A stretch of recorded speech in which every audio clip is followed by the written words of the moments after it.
This is the Blood Red podcast from the Liverpool Echo. Hello and welcome to the latest Blood Red podcast from the Liverpool Echo. I'm Matt Addison with Ian Doyle, David Lynch and Marcus Banks, podcast debutant alongside me. We're going to be previewing Leicester shortly. We'll have a look at Harvey Elliott too.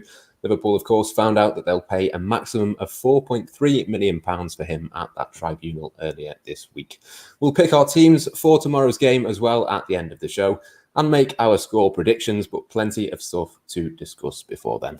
Ian, I'll come to you first. Let's start with Leicester City. A big game for Liverpool on Saturday lunchtime, of course, off the back of that heavy defeat last weekend that probably, let's be honest, put them out of the title race. But not the best news to go into that. We now know that Fabinho, having missed training earlier in the week, is going to be out for at least the Leicester match. Yeah, I mean, before we do any of that, we have to say hello to Marcus. He's not been on us on the pod before. He's just started on the Echo, and I think as is traditional, he has to sing us now a song. No, I wouldn't want to cause the viewership to take such a dive by doing that. So, if you did though, what song would you sing now, Marcus? It'd have to be probably Sweet Caroline or something. Taking inspiration from Dad and Till, fellow Scousers. Did anybody have to ever do anything like this? Because I've obviously been on the. I know we're going slightly off the track here, but it's the podcast. We can do what we like. But then we're going on tour with Everton, and we all had to stand up and do a song in a restaurant. There was about 10 of us in the end. Yeah. And what did you sing? Well, I thought this one through and did "Hey Jude" because after the first verse, everybody else could join in. So it wasn't just me singing it by myself. So 4D chess. Right. Oh, let's get back to the boring Fabinho football. Fabinho. Yeah. But yes, go ahead. Anyway, Fabinho. It's not great, is it? I mean, as you say, we didn't see him in training. I think it was Wednesday, wasn't it? No Diogo then either. So that'll be interesting to see whether he makes it, which I'm sure we'll come on to a little bit later on. But yeah, Leicester. It's funny, isn't it? Because last time Liverpool went to Leicester was it Boxing Day? It was Boxing Day, wasn't it? Or, yeah, Boxing Day. Last year, and they'd just been, named, just won won the Club World Cup and become world champions. And now they're going back to Leicester, and they've just been, knocked off being world champions with Bayern Munich beating Tigres on Thursday night. So it just shows you that, football changes quite quickly. And obviously, there's been a lot of reasons why Liverpool are in the situation that they're in. What you can't detract from is the fact that it's as it was last year. It's another massive game. Liverpool probably need to. I actually reckon that they need to get a victory because this is a very good chance, not just to get the confidence back, but also to close the gap on Leicester. If they win, they go above them.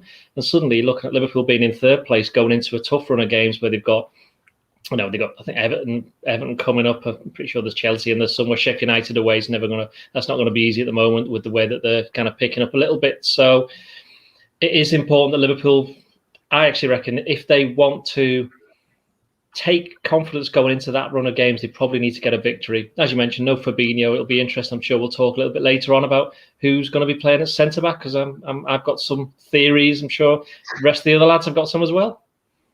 Yeah, that's what we're going to move on to very swiftly. I mean, just obviously we don't know the extent of Fabinho's injury at this stage, Lynch. It could be more than just Leicester, but for the moment, all we know is Leicester. He won't be there. So therefore, what do Liverpool do? Is there an argument now that they could play both of their new signings in there to keep Jordan Henderson in the midfield? Or do you think Jurgen Klopp might play it a little bit more safely, if you like, and stick his captain at centre-back now?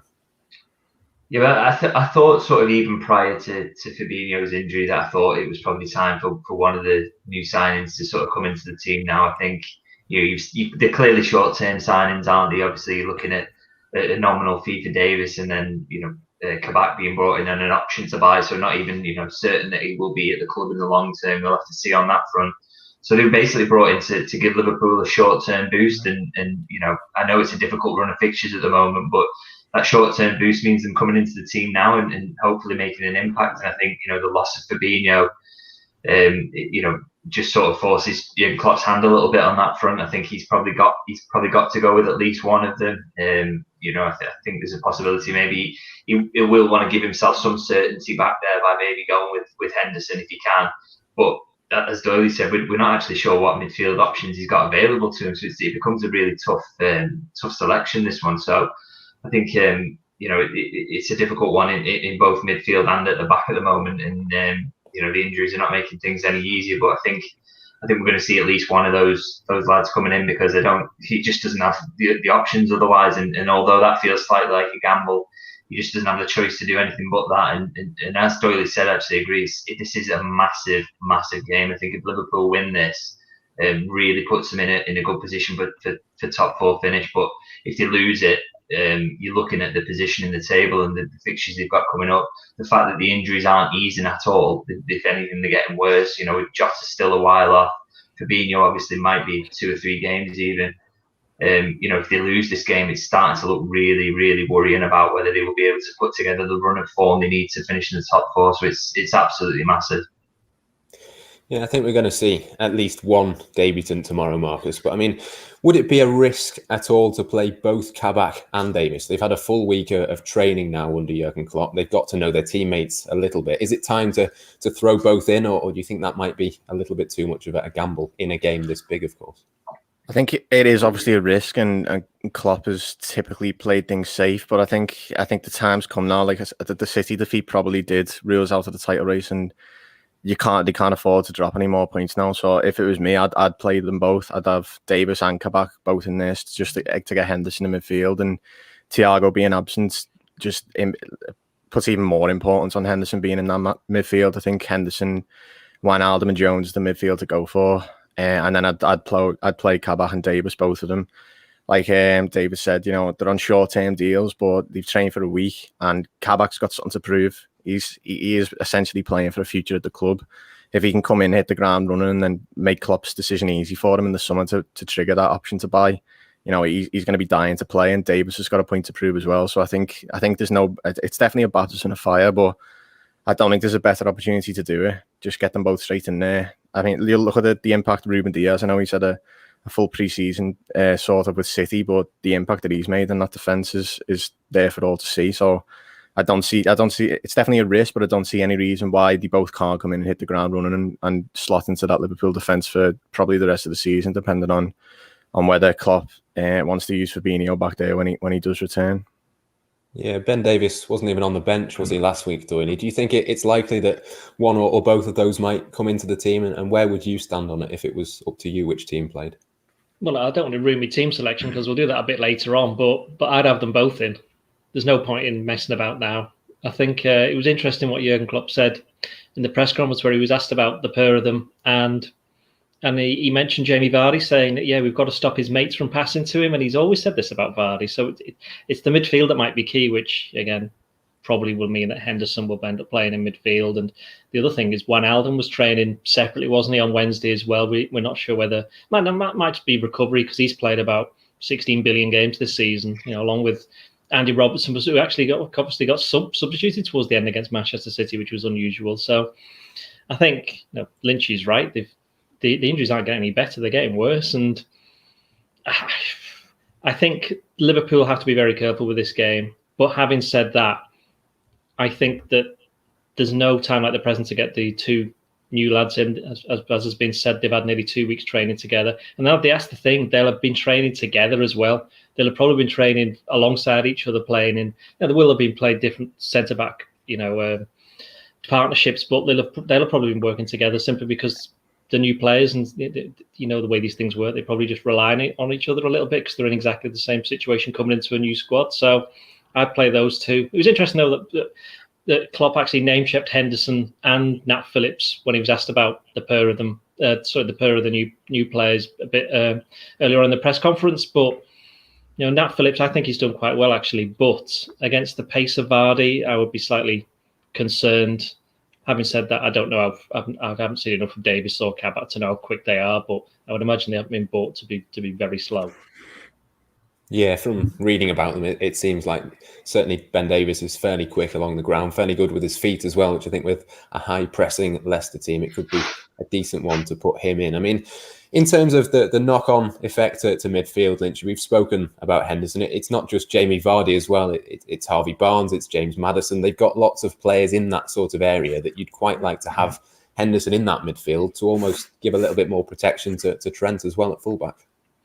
Yeah, that's it. Every time Liverpool come up against a striker of any big quality. Like, he says it about Harry Kane as well, is stop the balls into them, and you can stop them having an effect on the game. And so that will be the number one aim. I think Henderson in midfield massively helps on that front.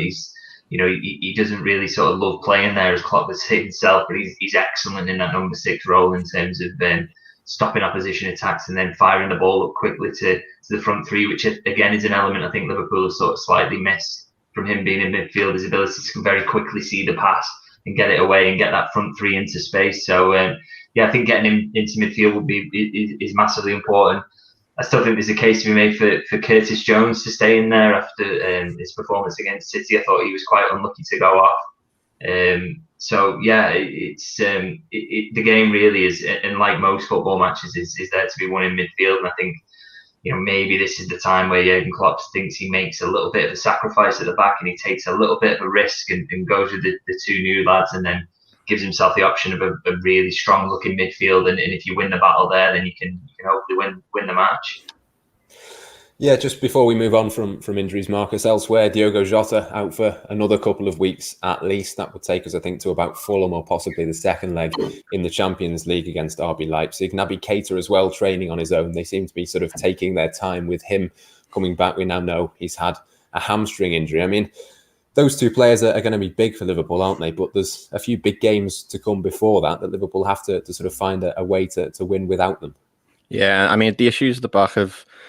I don't think Liverpool played too badly against City. I think for a vast majority of the game, it was quite competitive. And then City, obviously, they had a great spell in the second half, and Alisson's errors just really contributed to the defeat. But I think the issues, as we said all season, have been at the other end of the pitch. And I think Henderson coming into that midfield will help the front three come to start firing again in Jota's absence. I think we would have seen Jota more rotated more into that front three if he was fit, and I think that's still probably going to be the aim when he does come back. With Keita, I think again he's another one who Klopp would want to be in that midfield 3 to help break teams down. He's one of the best players in between the lines. He is the man more often than not in that Liverpool midfield who springs the attacks. But I think the way the club now are managing him, I mean, he is approaching last chance, really. If he gets another spell of injuries and Klopp just really can't rely on him, then it's hard to see a long-term future at the club. So I think if he can get a good run at games towards the end of the season and truly establish himself in that midfield 3, then I think that's where Liverpool are going to benefit with both of them back in the team. But yeah, like I say, Henderson coming back into midfield for this important stretch of games is a must, really, and that starts with the 2 new boys starting at the back.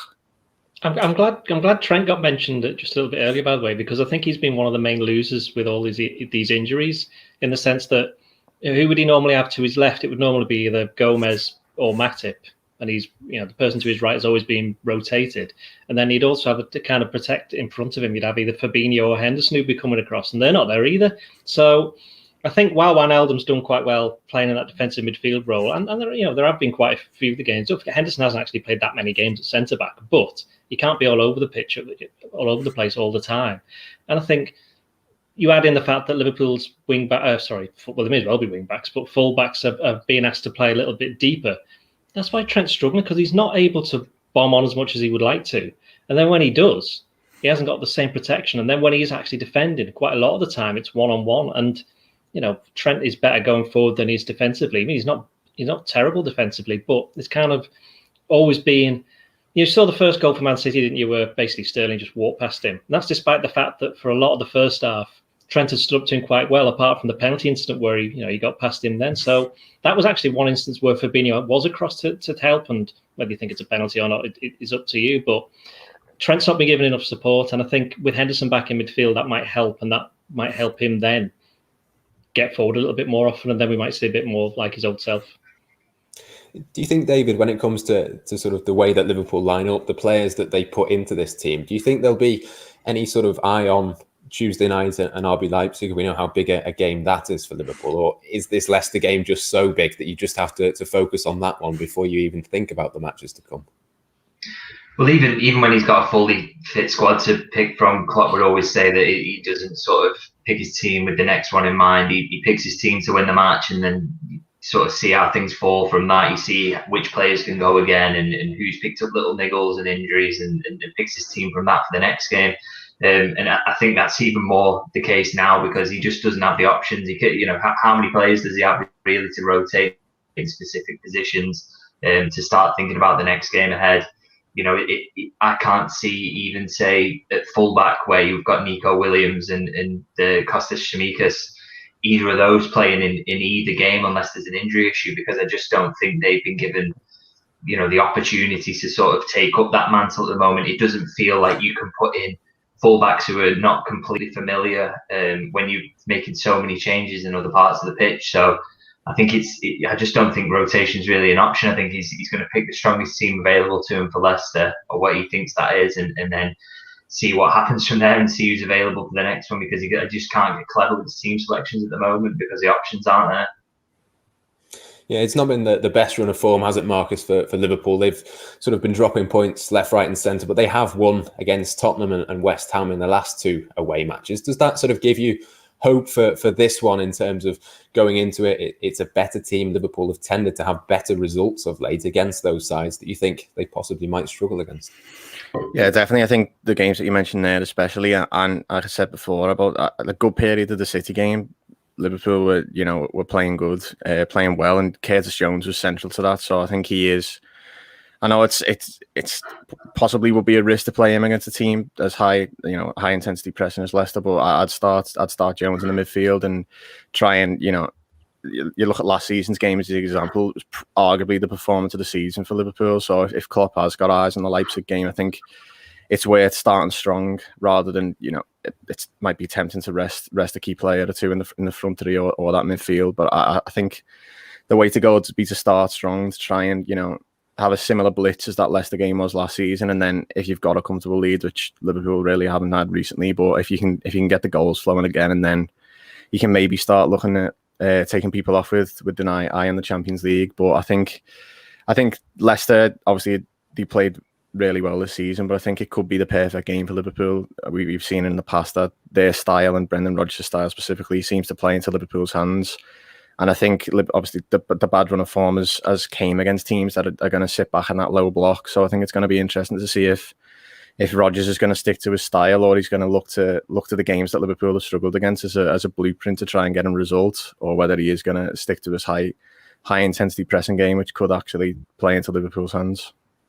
Yeah, Brendan Rodgers really sort of interesting going into this one, done. I mean, he's obviously done a lot of improving of himself as a manager since he's left Liverpool. I think he's a much better coach now than what he is then, maybe slightly more pragmatic as well. And I think it was interesting to sort of hear Jurgen Klopp's respect for him as well in the press conference. He's obviously a manager that he rates highly as a manager and as a person as well. Yeah, well, also he rented his house from him, didn't he, for a while? So he's not going to say anything nasty about him, is he? I mean, but seriously, yeah, I mean, Leicester have pretty much been the same as last year. Now, my thing about Leicester is that, and I know I'm not the only person who thinks, is that the minute that the pressure's on them a little bit, they tend to slip. I mean, what was the recent result? They got beat at home by Leeds, was it? 3-1, was it? I think. I'm pretty sure that's right. Not sure. So they've had. For there you go, Liverpool, we know Liverpool haven't had a particularly great season and they've lost X amount of games. And yet, as I said before, if they win tomorrow, they go above Leicester. And Leicester have had a brilliant season. So, how does that work? So, it's all about, perspectives and what people and perception and what people actually think should be happening. I think with Leicester, what was interesting, I'm sure Lynch will agree with me on this one, is that when Klopp mentioned Harvey Barnes in the press conference before, he was very enthusiastic about him, wasn't he? He's basically saying he's a player that perhaps people don't know or don't acknowledge how good he is. So how long before Liverpool for Harvey Barnes stories do you reckon? About 10 minutes, do we think, or something like that? Possibly. Anyway, might be on the website in 3 hours. Yeah, yeah. I'll get quoted on that in about 5 minutes from some website. But yeah, Leicester. The thing is, Leicester are a good team. Don't forget, Leicester won 5-2 at Man City earlier this season. I think people have kind of forgotten that. Amongst all these crazy results that's happened this year, Leicester won 5-2 at City. And I think the following week they got beat 3-0 at home by West Ham, which I think kind of sums them up. Okay, I know Liverpool beat them 3-0, and that was probably one of Liverpool's best performances of the season, actually, in terms of overall from start to finish. But they still needed. It was an own goal, wasn't it, from a corner? And I think the last goal was from a corner as well, which. Anyone who's been watching Liverpool lately will know that that's very unusual for Liverpool to be getting anywhere near from a corner in recent weeks. But But Leicester seem to struggle against certain types of teams. And as Marcus said, I do wonder whether Rodgers will think about changing the way that perhaps they play, because it's all about Vardy, isn't it, and getting him into the game. But I think for Leicester tomorrow, I think if they want to prosper a little bit, I should say, I think it may be back down, as Lynch said, back down to the midfield, seeing what they can do in that. And that's why, as I say, when we come to our teams a bit later on, whoever Liverpool pick in midfield, it's going to be very important. Yeah, since that 3-1 defeat for Leicester at home to Leeds, they've beaten Fulham 2-0, drawn 0-0 with Wolves, and then beaten Brighton. I think that one was in the FA Cup, wasn't it, earlier this week? So last minute as well, decent, some decent results, but maybe not as brilliant a form as we might think going into this one. I mean, just in terms of Leicester, they do have some great players, don't they, David? We know they can be a very, very good team at their best, but we did see them drop off a cliff really after Christmas last season. We thought potentially they could have been in a title race. They didn't even end up in the top 4 in the end. So how do you sort of see them for the remainder of this season? Do you think they are a genuine top 4 contender? And therefore, is this a game that if Liverpool win it, it's almost like one of those 6-pointers? Yeah, I think you've got to say that they are a genuine top 4 contender. They were right up until the last game of last season, weren't they? So to get that close and to only literally lose it to another team that was competing for the top 4 in Manchester United on the final day shows that they are that sort of level of quality. I think I've got a lot of admiration for Leicester, to be honest. I think they're a really well-run club. The signings are excellent. They play really good football. Brendan Rodgers bringing him back to England. A lot of clubs wouldn't have taken that move, I think, because winning trophies in Scotland is sort of not seen as well, obviously it's a different level of football, but it's difficult to sort of see how that translates to him bringing him back to an English club. And obviously he'd been at Liverpool and it hadn't quite worked out, so I thought that was a brave move. And they seem to have a great foundation to set up for success there in terms of the signings they make are excellent. That squad they put together with not a great deal of money. They're not huge spenders, but they've got a really, really nice balanced squad. And they do seem to find, pick up little bargain buys who turn out to be excellent players. So I think they're really well run, and I think they are going to be consistently for the next few years if things keep going the way they are in terms of their transfers working out and stuff. They should be consistently in that battle for the top 4. They should be there and thereabouts, and that, like you say, it makes this game really, really important for Liverpool, because I just think if they lose it, the position they're in and the sort of what that will do to Leicester in terms of their confidence and what it will do to Liverpool and those injuries the way they are. It could give Leicester the boost to go on and really kick on and get this top 4 over the line. And you think if Leicester do that, you're thinking the 2 Manchester clubs are looking pretty nailed on for it at the moment. Leicester already taking a spot. That leaves Liverpool with slim pickings for sort of sneaking into the top 4, and you're already concerned about Chelsea coming back into the race because they've got a new manager. So it's absolutely massive. And Leicester haven't done so well against Liverpool in recent meetings over the years, but the due a good performance against Liverpool. I don't think that this is just going to be the way it is, that they turn up and Liverpool batter them every time because they're tactically better or whatever. This is a really good opportunity for Leicester to beat Liverpool and put themselves right in that top 4 race. So it's absolutely massive. I think it's going to be difficult for Liverpool to, with the midfield not being as balanced as it usually is to control that threat of Vardy completely. So it's a difficult one and a massive one as well. I would like to point out that Lynchy absolutely loves Leicester. Lynchester City, as they actually should be pronounced. He absolutely loves them. He's always watching them and always saying how great they are. I just think they play good football and they're well set up. And if the teams who sort of get into the top 4, as long as they don't push Liverpool out, perhaps, they're a team I think sort of deserves Champions League football, just with the way that the clubs run and the style of football they play is really entertaining. So yeah, I'm a little bit a closet Leicester fan, actually, I think. I mean, it's the thing that impresses me most about Leicester is, as David touched on, is the recruitment. Like, they seem to be one of the few clubs. I think Liverpool are in that bracket now. City are also going in there after a few maybe dodgy buys. But I think Leicester are one of the few clubs who consistently spend money and get value. Like, you look at the deal for Addison. How much is he worth now? James Justin was £6 million from Luton, and he's one of the best fullbacks in the division now. Wilfred Ndidi, one of the best defensive midfielders in the league. You've got Yori Tielemans, Carlos Yonchu at the back. Like, they're a team that's constantly investing money in the right players in the right areas, which I think, you look at the money that other teams in the division have spent, way bigger transfer fees for a minimal return, whereas Leicester, and I think Rodgers is the right man to do so. And like as David said, the transfer and the recruitment strategy they've got behind them is a match made in heaven, really. And you're seeing the results now. Like, they are genuinely a top 4 contender, and if it keeps going the way they are, then you might see another title repeat. But I just think the recruitment strategy is the main thing. Similar to Liverpool, but they do constantly buy the right players, and whether Liverpool take a look at some of them players, be that Harvey Barnes or someone else, then I'm sure it's an example to follow. Is there almost a comparison to make, do you think, Marcus, between the sort of recruitment of both of those teams? Because you think of someone like, as you say, James Maddison, or someone like Wesley Fofana last summer, it does sort of seem like the type of player that someone like Michael Edwards might look at to develop it. It's obviously not quite the same for Liverpool and Leicester in terms of the expectations each season, but there is a sort of parallel there, if you like. Yeah, I think there's definitely a parallel, especially going back a few years to Liverpool. Reinvesting the money was always a big issue. You look at players like Benteke coming in at big money, Balotelli, all these players are signed as replacement for players who've departed, and none of them were really fit for the bill and impressed. Now you look into Klopp and Edwards, there's only a handful of signs that you can maybe argue haven't been good and haven't met expectations, and Leicester are now going across that along that same path, really, and the results are speaking for themselves. And in Rodgers, they've got a manager who he knows how he wants to set up, and the club are buying players that buy into his philosophy in the same way that Liverpool are specifically targeting players that fit into Klopp's style of play and can come in and have an impact in the team. Yeah, absolutely. Before we move on and speak a little bit more about Leicester with our team selections and match predictions, I did want to have a little bit of a chat about Harvey Elliott as well. Of course, Ian, Liverpool learning his price tag earlier this week, up to 4.3 million. It's a record fee for a player who was at the age of 16 when the transfer happened. But as you've written this week, it's going to be an absolute bargain, whatever happens for Liverpool and Harvey Elliott going forward.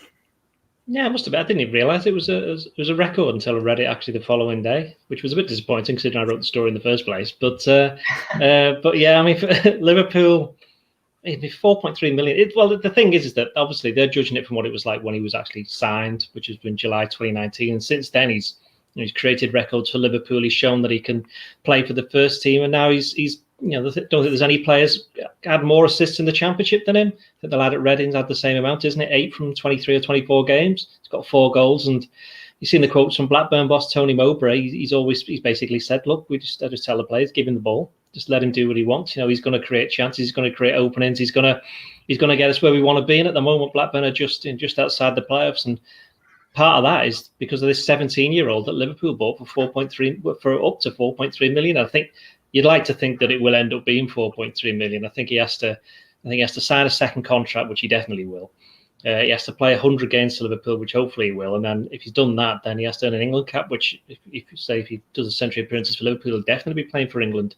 So, I mean, Lynchy, we've been to quite a few games. Certainly last season in the UEFA Youth League, where it's funny actually because last season Curtis Jones was probably the best player in the entire tournament, certainly in the group stage. And Harvey Elliott wasn't too far behind, and he's still 16 then. So Liverpool have got a bargain there, really. I think Fulham wanted 10 million, I think it was, with 10 million of add-ons, which seems a bit preposterous, but that kind of underlines how highly thought. Basically, it underlines they knew what kind of potential he's got, and they knew that he's going to end up being a £20 million footballer at least. And the way things are going, he will be. And I fully expect next season he'll be back. I know Blackburn want to take him on loan again next season. Can't see that happening. I think he'll be back at Liverpool next season, and he'll be challenging for a first team place. And he'll be, I know some people were joking about, 4.3 million, there's the summer budget gone, on social media because Liverpool haven't got much money. But, newsflash, neither's anybody else. They may know the reason for that. But Liverpool have got themselves a player there who's going to be in the squad next season, and he's somebody who Klopp trusts and has impressed Klopp and the rest of the coaching staff, and more importantly, the rest of the players trust him as well.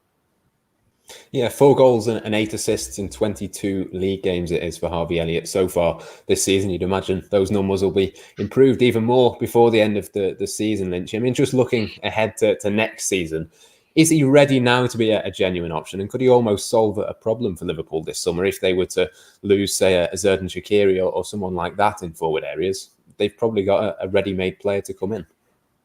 Yeah, I think the idea was initially to keep him around and give him minutes because Liverpool felt that Xherdan Shaqiri was going to go over the summer. Obviously, didn't work out that way because of coronavirus and clubs not having too much money to sort of buy these, the players that Liverpool were looking to move on. But that spot was really ready for him in the squad. In the end, Shaqiri's ended up staying and he's made that loan move to Blackburn. I think that's worked out perfectly in the end because he's probably ended up getting more minutes than he would have at Liverpool. And in a less difficult situation, Liverpool, it sort of seems like, oh, well, there's been this drop off since last season. So that puts a little bit of pressure on the players. And that would be something that would be difficult for a young player to deal with. Whereas it's gone to Blackburn, they're trying to push for promotion. It's a bit of positivity. Every time he scores a goal or provides an assist, it's sort of, you get that highlighted on social media and he's getting all this praise. It's not, there's no focus on the negative aspects of his game, which there will be some elements of because he's a young player and he will make mistakes. So it's all just focused on the positive. So it's really, really good move for his confidence. I think, playing in that league as well, where it's, the physical test was the one thing that Liverpool fans were perhaps worried. Could he stand up to that? And he's shown he completely can. He's just a pure footballer. I think he's just fantastic talent. I'm really excited about his future at Liverpool. And I think that 4.3 million is going to end up looking like an absolute snip because, you think if this lad was playing, he'd come through Blackburn's academy, he was putting up the figures he is now at the age he is, the figures that would be being bandied around for him for this summer would be absolutely through the roof. And I think, looking back, there's some consternation, wasn't there, about the sell-on clause that was in there for 20%. But I don't think Liverpool are ever going to see that because I genuinely believe that this is a player who could play for over a decade for Liverpool's first team, coming at and we know he wants to because he's a Liverpool supporter. I think he's going to have a huge impact on the first team in the long term. I think he's absolutely brilliant, and Liverpool fans should be very excited about the prospect of him coming back next season and sort of acting initially support to Mo Salah and just getting more and more minutes and developing and seeing what he can do in the Liverpool shirt. Are you saying then, Lynchy, that Elliott's going to replace Salah? Is that what you want the websites to say? Yeah. Yeah, I genuinely, I know it's a huge shout at this stage, but just from what I've seen of him at academy level and also obviously this season at Blackburn, I genuinely think he's that talented that he could be the long-term replacement for Mo Salah, which is, I know is a huge shout and maybe I'll regret saying that, but I just think that the talent, the attitude, you just got the combination of everything from the very first moment. Sort of saw him play football. I just think you can see there's something special about him. And if you look at sort of other players of a similar age, Marcus, I mean, we saw Jude Bellingham sign for Borussia Dortmund. That was a 30 million deal, or certainly 25 to begin with, I think. It does sort of show the sort of prices of these players. There is a real group of talent coming out through the England youth system at this moment in time. But Harvey Elliott very much up there as one of, if not the best in that group. Yeah, I mean, you got to look across the Manchester United too, and they've signed Amad Diallo from Atlanta for 18 million, rising to 40. So it's like you put it into perspective. It's Harvey Elliott, who's already in the Championship, impressing, and looks set to come back and play a part in Liverpool first team, and 4 million looks like nothing. But talking about England, I think Liverpool do have an example to follow with Elliott in Phil Foden. I think there was a lot of clamour from City fans to see Foden in the starting side more and more the last 2 seasons, but Guardiola always sort of suppressed expectations a little bit and drip minutes to him but kept him in and around the first team. And I think Klopp will do something similar with Elliott. I don't think it's going to be straight in there, but I think he deserves to be in that conversation. Deserves to be training with the first team. And then if you look at Foden now, he's arguably City's best player, bar De Bruyne and maybe Diaz. And Guardiola's plan at the time, he was criticised for it, but it's worked perfectly. And Foden's now probably going to be the future of England and the future of City. And I think Elliott can have the same impact at Liverpool starting from next season. I think, as David said, he comes in, competes for minutes. But I think Liverpool fans should be excited, but I would hope that the club, sort of tempers expectations a little bit and protects his development and gives him minutes slowly in the same way that Guardiola did with City. And then in the next 2 or 3 years, as he keeps maturing as a player and maybe, cuts out a few of them, the maybe bad tendencies that all young players have, then, Liverpool have got a real player in there, and that could coincide with Salah's time at the club maybe coming to an end if he does commit his immediate future to the club. Dory, in terms of we mentioned obviously Xherdan Shaqiri didn't move on last summer. Is that something potentially we could look back on and see that as a real stroke of good fortune? Because if he hadn't have done that, Harvey Elliott might not have gone out on loan this season, and who knows, he might not have developed in the same way. Well, to be fair, I was just about to say that, but picking up on what Lynch had said, it may end up being, as you say, a stroke of fortune, because he's been protected, hasn't he, from all the kind of negativity that's been around Liverpool. Because let's face it, there has been for most of the season with the injuries and the form and the the no fans and all, the massive drop off in terms of results. But he's been off at Blackburn, where there's not been that much expectation, because there's been nobody there watching them as well. And I think this is something where we have to be slightly careful, in the sense that there are a lot of players who've progressed massively over the last 12 months. How much of that is down to the talent, and how much is that down to the fact that they're playing in a false environment? And I'm not saying Harvey Elliott's one of those, because we saw he played a great game against Everton, didn't he, in the FA Cup game and the derby, didn't he? I think it was up against Lucas Dean, wasn't he? He had a particularly good game. So he's played in front of these big crowds. I don't think it bothers him anyway. Having spoken to him on a couple of times, he's 17 going on about 50 in the head, as opposed to me, who's nearly 50 and going on 17 in the head. So he's also slightly better at football, but I'd like to think I can write a better intro. But yeah, he's definitely somebody. Again, going back to Lynch, we've seen quite a few times, haven't we, over the last 18 months? Remember the first game? Was it Oldham in the EFL Trophy? Oldham in the EFL Trophy. He scored, so he gave us the line straight away. Yeah, and he was he was just straight away. You could tell. It's the way that he. Remember, I used to do Matt Lawrence's column for the Old Daily Post, and he always used to say that one of the reasons Steven Gerrard was very good at football, because he would pass the ball in a way that would make the player getting the ball pass the ball to somebody else in the way that he wanted to. So he's reading it like he was playing in a way that made the person play the pass, and that's what Harvey Elliott does all the time, and that's a rare talent, and that's somebody who, Pep Linders, wasn't it, said after the first training session, he was doing stuff that like a 28, 29-year-old should be doing, not like a 16, 17-year-old. So I think Liverpool have been quietly enthused by him, but they don't want to get carried away. They know that he's still a long way to go. And as the lads have said, he'll be given every chance. And I think it'll just basically be up to him whether he ends up doing it or not. Yeah, certainly on the right track to success, and I'm sure we'll be discussing him plenty over the next few seasons. He actually might come up against Sepp Vandenberg tonight, Blackburn taking on Preston in the Championship, so certainly one to keep an eye on there. Just before we finish, though, we will go to team selections for Liverpool against Leicester. Lynch, I'll come to you first. I think it's safe to say, even after what happened to Alisson Becker last weekend, he will still be between the sticks, and that won't be a problem. But a couple of interesting selections, I think, particularly at centre-back, but possibly even at fullback as well. Kostas Tsimikas, I think, made his Premier League debut last weekend. Is there a shout that he could come into the team? We spoke about it earlier. I think possibly not, because I just don't think that Klopp's in the mindset where he wants to be given the fullbacks, the backup fullbacks any minutes at the moment, because he's concerned about sort of uncertainty in other parts of the pitch. So I think it's going to be Trent and Robbo back in there. Centre half, I would like to see Kabak and Davis. I don't think it's going to be that. No, I think he would probably err on the side of Kabak and Henderson in there. I think my preference would be to go with the two centre halves, strengthen midfield if possible, and go with that. But I think the manager will probably go with Kabak and Henderson. That's my prediction. Yeah, I'm completely with you, to be honest. I think that's what I would do, is put Henderson in midfield, but I can see certainly a situation where Henderson plays centre-back. Marcus, what are you going to go for your back four, assuming, of course, you go with Alisson in goal? Yeah, I think like I said before, I'd start the two new signings, but I think he will play Henderson Kabak.